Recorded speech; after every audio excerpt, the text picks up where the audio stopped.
What the fuck? What the fuck is that? No way! I really don't think my dad's gonna like this. But get in, homie. Tough mama, burn slow.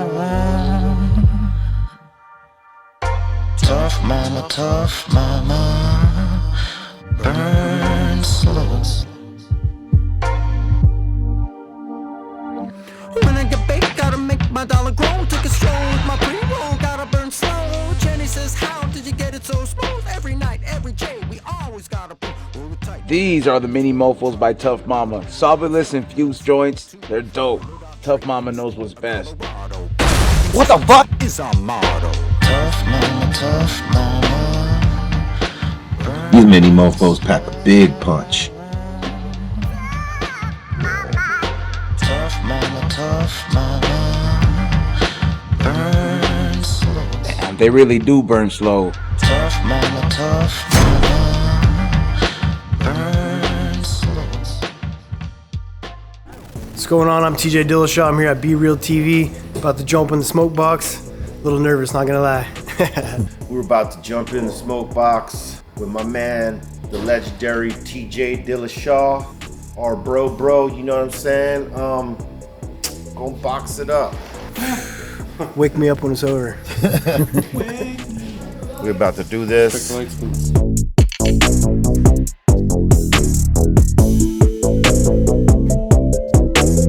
Welcome to another edition of the BREALTV Smokebox. I'm Dr. Green Thumb, aka Be Real, and joining me in this adventure, as always, the rolling champ, Cool Mo Dro, back there in the back seat with his cool ass poker glasses. We also have High and Hungry and We Don't Smoke the Same, and Dr. Green Thumb co-host E-Zone. What up? The Balloon King. And our very, very special guest, my man, the legendary TJ Dillashaw, up in here. My dude. Good to have you up in here, brother. It's good to be back. You know, you visited us on the Green Thumb show, and you know, we talked about doing the box, and we finally got it together, man. So it's good to have you here. And I want to commend you on a dope career that you've had, you know, throughout your time as a pro fighter, man, because you got the heart of a lion, bro. Like that last fight, I know it was a tough fight for you because you went in, you know, and you had dislocated your shoulder in training and a lot of stuff. So when we saw your shoulder popping out of socket, we were like, man.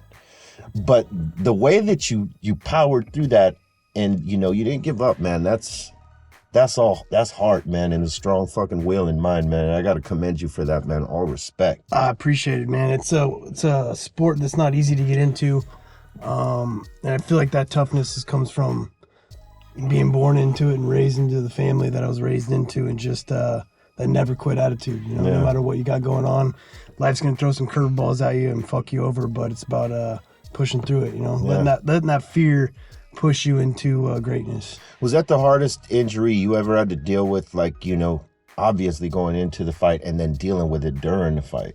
I think the worst going into a fight for sure. I've had bad shoulders my whole career. I won a world title with 2 bad shoulders, but this one was dislocating through fight camp, and something I tried to had to ignore. You know, it was me getting my road to come back, getting my belt back. Yeah. The fight I knew was a fight that I could win, but it was one of those situations that I wasn't going to pass up the opportunity, you know? Yeah, because if you had elected to do surgery, you would have missed out on that fight. I would have missed out a whole year. It's a year recovery for shoulder surgery. I'm 30, about to be 37 next week. I was 36 years old, coming towards the end of my career. You know, it's like, I want to get my belt back. You know, I want that opportunity. I don't want to miss my chance. And with the shoulder surgery, you never know how you're going to come back out of it. Right. You know? So I didn't want to pass up an opportunity to fight for the belt that might not be there when I come back, because who knows if this thing's gonna heal up, you know? Yeah, that's the sacrifice a lot of athletes make in their respective sports. Basketball players do that. They'll play with injuries knowing that, you know, I should probably get surgery, but it's gonna take me out for extended amount of time. Don't know when I'm coming back, how I'm coming back. and what the team's going to be like when I get back, if we're going to still be in contention. Well, we got this momentum, so you sort of sacrifice the body to get to the end goal. And I mean, it's the same in the fighting game. A lot of y'all deal with injuries before going into a fight that you guys don't talk about because no one wants to have an excuse for why it didn't go, right? You got to talk about how you're the baddest man on the planet going into that fight. You know, you got to have the utmost belief in yourself, your team. You need everyone else to believe in you. You need your opponent to believe you're the baddest man on the planet going into that fight.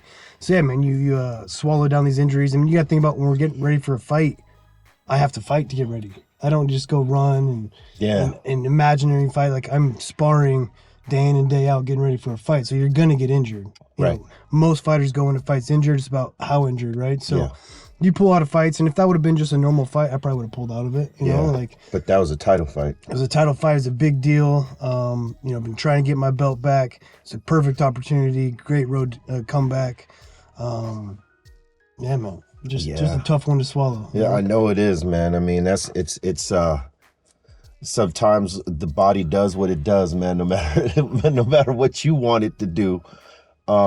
But that's the sacrifice of the game, man. You know that you know, you put your body on the line to get to that ultimate victory and get that belt back. And just the fact that you soldiered through that, man, that's a lot, man. Appreciate it. And I know that inspires a lot of people, you know, just in other lanes. You know, the fact that the I ain't gonna give up mentality.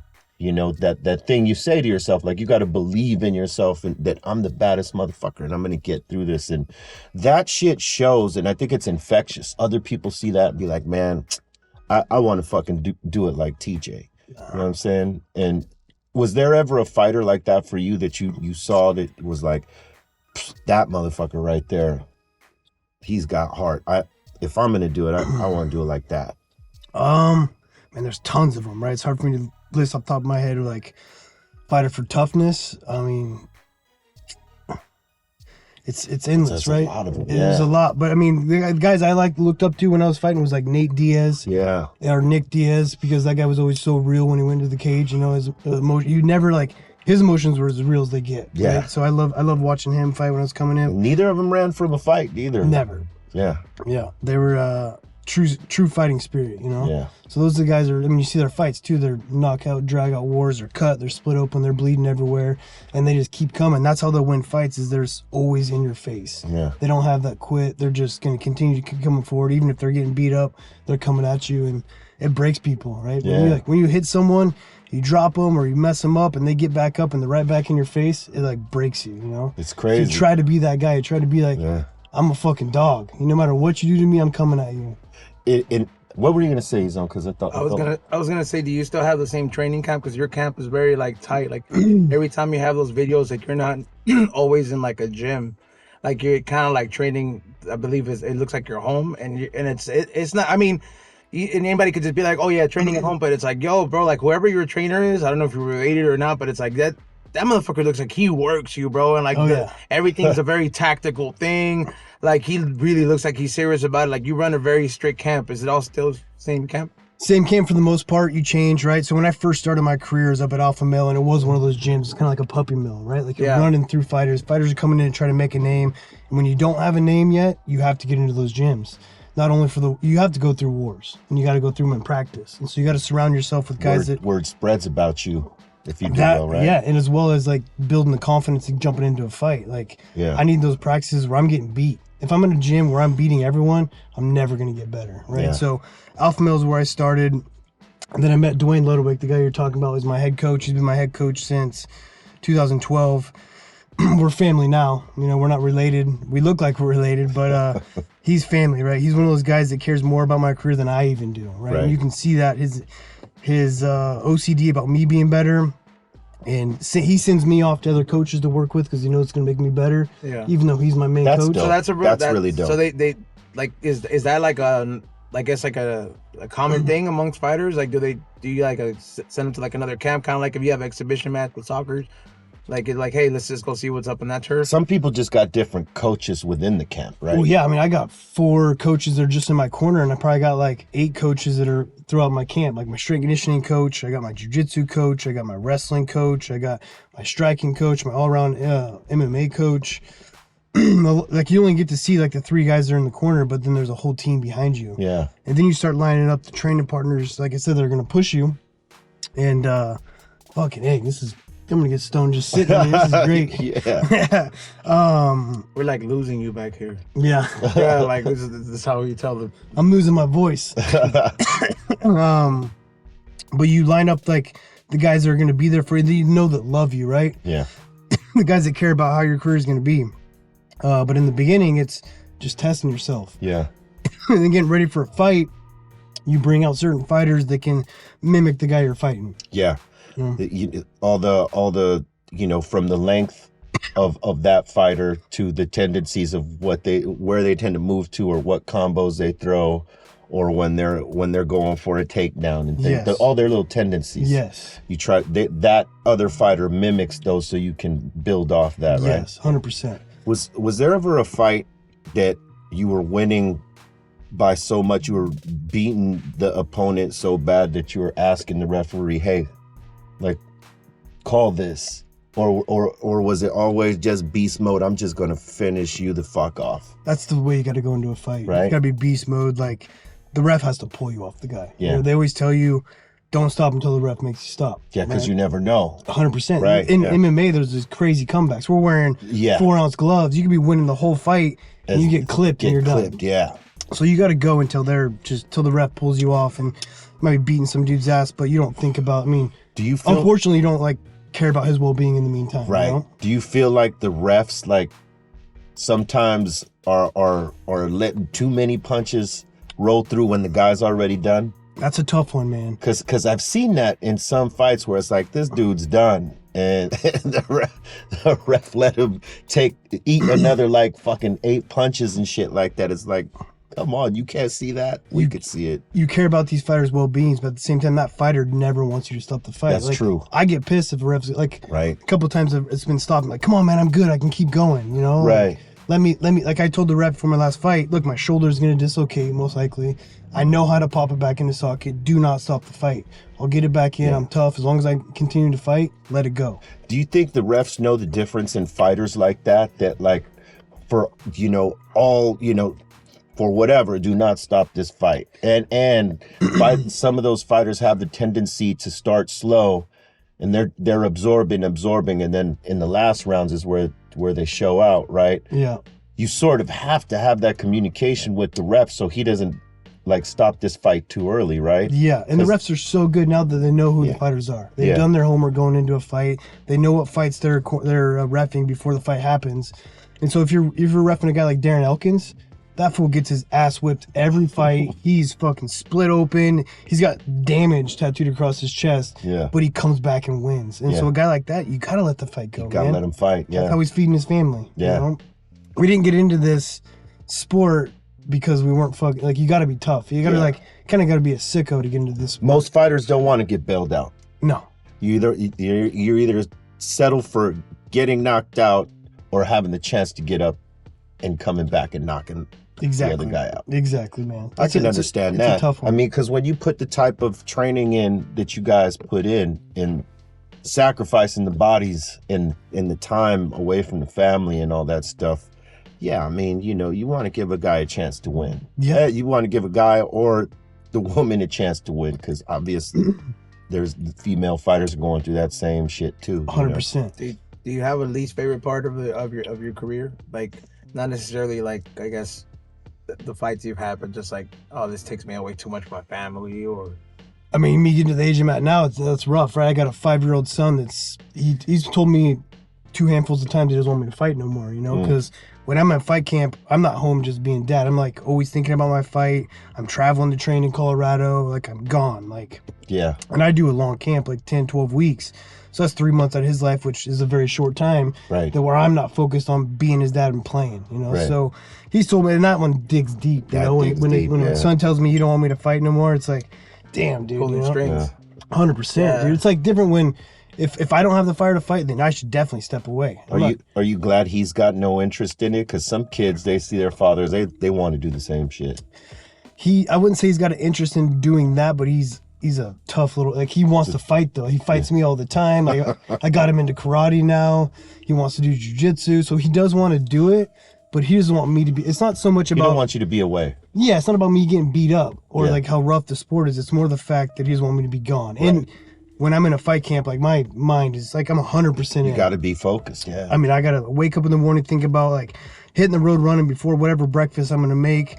I got to think about my second practice. I'm going to boxing. Maybe I got sparring in the evening. I got to get like nervous for like. It's all different levels. Bro, I get nervous before practice for sparring sessions because I know that sparring session is going to get my mind right for that fight. So if I don't go out there and perform, I'm going to be second guessing myself. Right. And yeah, you have those practices and you got to learn to like be optimistic at fault. Kind of like say like, even though you had a shitty practice, I'm the fucking man, dude. I can still get this done, you know? But you don't want to have those thoughts, so you get nervous before those practices, you know? You ever get knocked out in sparring? Never been. I've been knocked loopy, right? Like, I've been hit where I was like, oh shit. Yeah, like dazed. Got my bell rung, but no, never been flatlined in practice. I've been choked unconscious when I first started. That's kind of crazy when you get choked out and you wake up and you thought you were like getting out of the move. You're like having a dream that you got out of that choke. You feel like you just woke up like you've been sleeping for days, huh? You didn't even know you were asleep.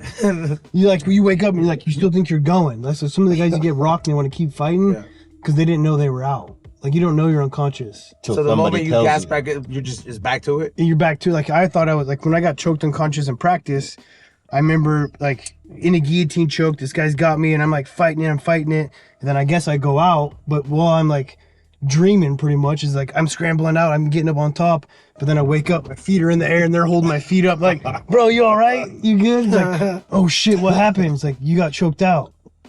All right. It's one of those things, man. Yeah, that was like early in my career when I was a wrestler and I didn't know what the hell I was doing jiu-jitsu wise and got choked, and so you learn quick, you know? Yeah. And that's why you got to be at those gyms where you're going to get beat up. Put the hours in. So that you can get better. If you're not getting beat up, you're not getting better. Yeah, if you're not getting put in the situations to figure out how to get out of them when you're really in one. Yep. When you have to train for 10, 12 weeks, like I would imagine the most discipline comes from like food, because I don't know a lot of, that's like the one thing anybody could indulge in. Yeah. Do you have like one thing you're like, yo, the moment these 12 weeks are up, like what the fuck am I gonna eat after smoking this joint?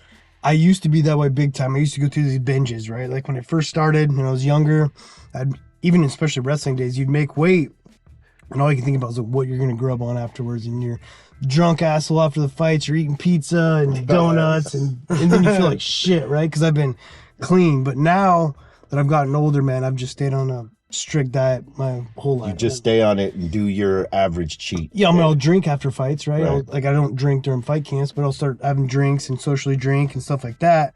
But when it comes to food, I'm strict. I don't stay pretty clean. Yeah, I gotta keep this 6-pack, dog. There you go. You don't want steak all day. Yeah, that's what I'm saying. I was like, you probably get to have a good steak if you don't indulge in the junk foods no more. It's like, you don't want the party ball. You probably just like, yo, you get to look forward to like a mean old steak, bro, like a good cut. Yeah, man. I mean, I don't eat any grains anymore. I don't eat sugar. I don't eat complex sugars. Cut it all out, huh? Yeah, it's just a lifestyle now, right? You don't have no withdrawals? You probably weren't having that anyways. Like, no, I used to, I'd say, but now that I've been on it for like, I don't know, 3-4 years, now it's just normal. Once you put it into the culture of your existence, it's nothing. Since my son's been around, I've been like, not because of him, but just in general, just think about time frames. I've been on like no sugar, no grains. Like, I guess you say like paleo, for sure, gluten free. When you're getting closer to the fight, you're going in and out of keto, things like that, you know? Yeah. Now, like every fight's got to sell tickets, so a lot of shit gets talked between fighters and stuff like that. But who do you feel like was your most bitter rival in the game? Cody Garbrandt. Yeah, I've seen the fights. Yeah, so I was training at Alpha Male and I left. I followed my coach. They were talking about out to Colorado, and they turned this into me being like a traitor and leaving camp. Because my first half of my career was with Alpha Male. Yeah. And he trained there. He was like an up and comer, and I was the champ. and I left as the champ, and he was the guy that trying to make it into the UFC. The new guy, yeah. And then we started this rivalry, like me versus Alpha Male, and he was the guy that had the belt, and so I just come back to get it. And so we coached Ultimate Fighter against each other, just talked mad shit the whole time. Yeah, we saw that. Which makes the win that much better, you know, when you go out there and knock the guy out, and you're just like, fuck you. I remember yelling in his face after the fight, because it was like, that, yeah. It was like 6 months of build up for that fight, because Coach, maybe even like 8 months, because Coach Ultimate Fighter, he got injured. So we were talking shit for a whole year to each other. Does that animosity and all that stuff, it's done after that, or like is it still most like, of the time, fuck you still? Most of the time it's done. Most of the time you put your heart on the line, fucking Lion goes out there and gets the victory, you guys both gave it your all, then usually it's cool. But one wasn't. With Tim, it wasn't. No, it was deeper than that. Right? It's still not. Yeah. He gave him like a stone cold like talk at the end, you know? Like yeah. And he was winning a few fights before that. Like, well, he just had a sick ass performance against Dominic Cruz and knocked him out to get the belt. Or didn't knock him out, but beat him in a 5-round just beating. And I lost to Dominic in a split decision to lose my belt. So I was coming back to get it, and he just knocked him out. He's all hyped, like UFC's pumping him up. And I knew who this motherfucker. I knew I had him. I trained with him, you know. He was the up and comer when I was the champ. I was like, I got this fucking bitch, you know. And so it just stole all his thunder, man. He was on a tear. He was on a tear, and you pretty much. He was undefeated. Yeah, and then I knocked him out, and he's lost like 5 fights since. You pumped the brakes on his on his roll. 100%, dude. I mean, that's got to be like, you know, it's like when you play a video game and you level up, like bonus rounds right there. That's what it must have felt like when you got him and took the belt. It did. It felt really good, man. It felt really good. But the fight that has always been like the love of my heart forever, that I'll always remember, that's like the best feeling in the world, was my first world title fight against Barao. I was an 8-1 underdog going into that fight. That's right. Like he was undefeated, pound for pound best fighter in the world. No one knew who I was. Yeah. I hadn't even been on a main card, let alone main event of a pay-per-view card, you know? Like, I was a no one. Then I came out and had like a dope-ass performance. It was like what I can imagine like Michael Jordan is in some of his like slow motion. Yeah. Like everything was to a T perfect. Like just happened awesome. And you gave it to him. Put my name on the map, you know? Put the name on the map. Yeah, it was cool. And, you know, from that run then on, it was all exciting fights. And that's hard to do, because not every fight is always that exciting with even some of the best fighters. Like, you know, some of the matches you look at like, oh man, this is gonna be a good one, and then it doesn't turn out that way. You know, I don't ever recall you like in one that wasn't exciting. I've never been in a snoozer. That's for sure. Never. Yeah, I think it's just that's temperament. Like that's your personality, right? Like I'm just, like I said, I get nervous for practices. Like I go full goes in practices. I've been known to go maybe a little bit too hard in practice. Yeah. That's something I look back and like I would like to change about my career, is that like sometimes I wouldn't, like, no matter what, like practice for me was a fight. But I really believe that's what pushed me to the top as well. Did you like cared about it so much, like OCD about being the best at all times. Did you love to practice? Because some motherfuckers don't love it. They just they want to go do the work, but they don't necessarily love it. And some thrive off of it, like they need it. Yeah. At first you for sure love it. Like you're just obsessed about being in the gym and getting good. And then eventually you get it to where like it's been your whole life. Like it's day in and day out. Part of the culture. But you like learn to trick, but then there's always a new pressure on the next fight, right? So I think fear is what pushes the greatest to be the great. Yeah. Because of fear of not being who you think you should be. You know? Right. Fear of not being successful. Disappointing yourself. You know, or not just like, fulfilling. I worked this fucking hard. Yeah. I'm gonna make myself scared of like not being successful, and I feel like that fear is what thrives me. And that's dope that you still have that, because you've held the titles. Yeah. It's kind of like working under pressure, pretty much at his finest. Oh, the highest highs and the lowest lows, dog. Like you go out there, knock someone out, win a world title, like fucking top of the world. You go out there and you lose and get embarrassed on TV. It's like it's fucked. Yeah. You know, it's a dark time. Yeah, it is a dark time. You got to get past it and then eventually use it as fuel, right? Yeah, you don't want that shit happening again. You don't want that shit happening again. That feeling fucking sucked. I don't want that shit to happen ever again. You know? just get world star in front of everybody. It's just not called that. Nobody yells world star when you get knocked out, bro. Like, or they don't know. Yeah, but except for it comes up on ESPN all the time and shit. That's what I'm saying. It's way 10 times worse. That's every time they're playing it, they're yelling it louder and louder.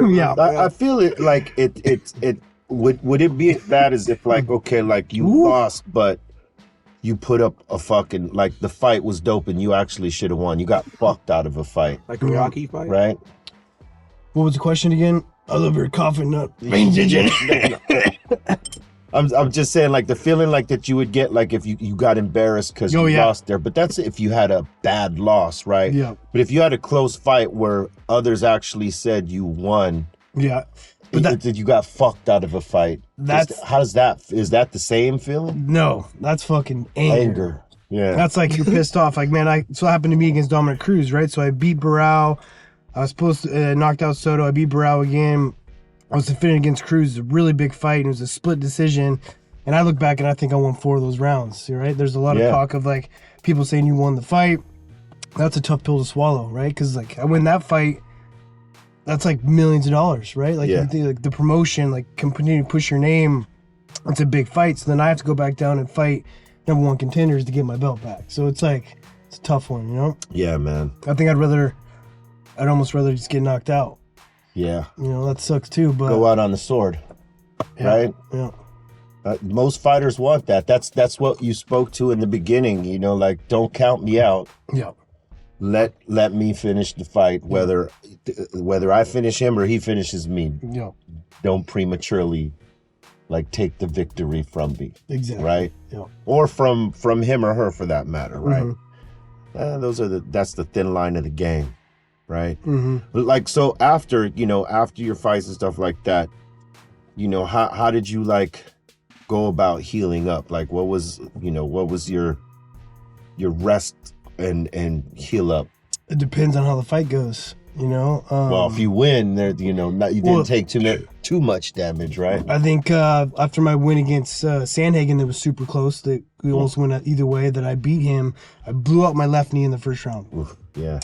Into the last 10 seconds of the first round, I completely blew out my left knee, like every ligament in my knee. And again, I just have to like swallow and forget about it. Yeah. I came out the second round flat-footed, questioning my knee, dislocates again while I'm grappling with him. I just have to then I get cut open, like a big giant cut. I can't see out of this eye, and I like a gash. Yeah, get through the fight. But so I win the fight, so I won one. But I was like the next day, I feel like I got hit by a truck, you know. But then you go out there in some fights, like you're healed up the next day if you get a great win. Yeah. You know? Yeah, if you get a win where you like knock out first round, there's only heal up on the knuckles, right? And maybe do those leg kicks, they last a while. Oh yeah, I mean, like getting just hit with a baseball bat in your quad like a few times. You know what's crazy is that like I feel like in the last 2-3 years that people been focusing more on that, like to crack that lead leg so you don't got so much coming forward on it, and you see it a lot now. And you didn't really see that before, you know. No one ever thought to go down. Yeah, I mean, you got like Huas was doing it way back when, just chopping people's legs out. But it goes like, I feel like fighting styles go in fades. Yeah. Where moves start working, people are like, oh shit, that looks good, and starts kicking that front calf, and people get that nerve kicked and they can't walk. Yeah. Or like just maybe a guy's like in a wider stance, more of like a stance where he can't move his feet as well, like John Lineker style, and you chop out his legs from him. Yeah. You know? Guys that want to rely on power, you take their feet out, they can't throw as much power too, you know? And the other crazy shit you see lately is the kick that fucking breaks the damn what is it? The tibia? The tibia. And fibia down here? Yeah. Ooh, those That's are the just ugliest. I think those are like stress fractures they had before the fight, because I can't imagine just like I could never imagine me just like breaking my shin from kicking something. Yeah. But I feel like maybe if you had like a stress fracture before the fight, it was already weak, maybe you're malnourished, you know? Yeah. Because that shit don't happen. You think some of those guys know that they might have a stress fracture? Probably. Yeah. I mean, I'm going in with a dislocated shoulder. Right. People are going in with shit like hurt ankles, elbows. Because like, I mean, when you think about hands. who it's happened to, man, oh my God, it's happened to quite a few fighters as of late. Yeah. Like when McGregor snapped, like his leg snapped right from Poirier kicking it right there, or checking. Yeah. He had to have had a stress fracture beforehand, you know. He must have. Yeah. And same thing with Silva, right? Mm-hmm. Anderson Silva. Mm-hmm. That was crazy. That was nasty. But the crazy shit is that homie, the fighter that got him with Wyman, yeah. that it happened to him. Oh, I know. How wild is that? That was the wild shit. It messed him up bad too. Yeah, and he was on a good run. He'd have like multiple surgeries from it and stuff. Yeah. Yeah. It's crazy when you see that, man. And salute to those fighters that come back from that and like even get back in the ring. I can't imagine that. Yeah. You know, but that's that warrior spirit you guys share and have in common. Like injury or whatever, that's the passion, and I want to be that guy. Yeah. That's good shit, man. All you guys are warriors. I respect all of y'all. Appreciate it. It's I agree with Jake in saying y'all should be getting paid way fucking more than you guys get paid for your fights. Like, that is the realest shit. It should be up there with the boxers, in my opinion. And if y'all don't agree with that, I don't give two fucks, but that's my opinion. Hell yeah, man. Salute to you, brother, and thank you for being in here with us. Hell yeah, man. I'm having a great time. I'm baked. Your eyes burn yet? It's like just taking a deep breath. It's gonna make me They're cough. just marinating right now. Yeah. My eyes are already squinted, so my eyes are squinted out, so you ain't getting no smoke in these no more. He's been in too many fights. Yeah, no, that's true. You shit. do have like this like layer right here, just like, yeah, it's gonna take a while. And then I just get chinked out too when I smoke too, so my eyes just all squinted. Word up, man. Hey, it's all about passion and what you put into the passion, man, and putting all your heart and energy into it. My man does that in his art form, and you know, in the circle, man, and we respect that. We respect and love you, bro, and Appreciate thank you for being in the box, man. Good times. Let them know where they can find you. Just TJ Dillashaw on any of my social platforms, and also TJ.com. TJDillashaw.com, sorry. TJ Dillashaw platforms and .com. Baked. Baked.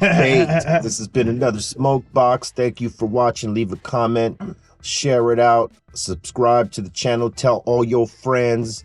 Don't ever be smoking the booth, only the good shit. Insane brand by Dr. Green Thumbs. Get your funky fill tips and roll them up. Check out the Dr. Green Thumbs show Monday through Friday, live at 2 p.m. Pacific Standard Time, 5 Eastern. And stay with love, because love is the key.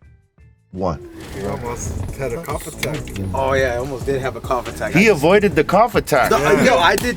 I was dying in the back, bro. Pedro was like, "If you let it go," he's like, "You're gonna ruin this." And I'm like, "I gotta suppress this. I gotta suppress." This is good. I'm gonna be able to breathe out here though. Striking! Just go leave me back. Baked. Grab my life first before I forget it. Appreciate it. Yeah. He's gonna bring Good out times. the book to sign. Oh, there you go. The smoke book, we call that. Oh yeah, of course. Everybody that's been in it, GF. Boom. That's official. That's dope.